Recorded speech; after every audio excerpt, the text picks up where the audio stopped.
بسم اللہ الرحمن الرحیم۔ شروع اللہ کے نام سے جو بڑا مہربان نہایت رحم والا ہے۔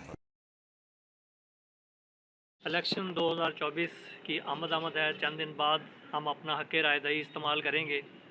تو جیسا کہ ہم جانتے ہیں کہ یہ ووٹ صرف ایک پرچی کے اوپر نشان لگانا نہیں ہوتا، بلکہ اپنے ضمیر کی آواز بھی ہوتی ہے اور گواہی دینی ہوتی ہے کہ یہ بندہ ٹھیک ہے، یہ جماعت ٹھیک ہے۔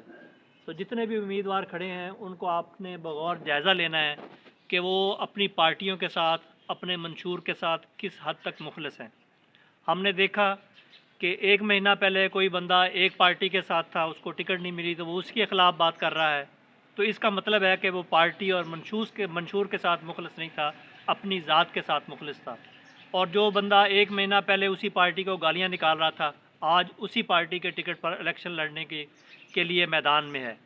تو جمعیت علماء پاکستان شخصیت پرستی سے ہٹ کر صرف کردار کو دیکھ کر ہمیشہ اس نے ٹکٹیں دی ہیں، اور جب ہم اپنی آزاد مرضی کے ساتھ دنیاوی چمک اور مختلف چیزوں سے انسپائر ہونے کی بجائے کردار کو دیکھ کر اور عمل کو دیکھ کر ہم اپنا حق رائے دہی استعمال کریں گے تو انشاءاللہ ہمارے ہاں تبدیلی بھی آئے گی، اور ہمارے جو مقاصد ہیں، جو ہم اپنے حقوق حاصل کرنا چاہتے ہیں، وہ ہمیں مل جائیں گے۔ تو جو لوگ کروڑوں روپے اس وقت الیکشن مہم میں استعمال کر رہے ہیں، آپ عام حالات میں ان سے کسی غریب آدمی کے لیے 10 روپے کی امداد بھی لینے کی کوشش کریں گے تو وہ آپ کو جواب دیں گے۔ تو آج وہ بنیادی طور پر ایک بزنس مین کی حیثیت سے انویسٹ کر رہے ہیں، اور وہ کئی گنا وہ ہمارے ہی ٹیکسوں سے اور ہمارے خون پسینے کی کمائی سے وہ وصول کریں گے۔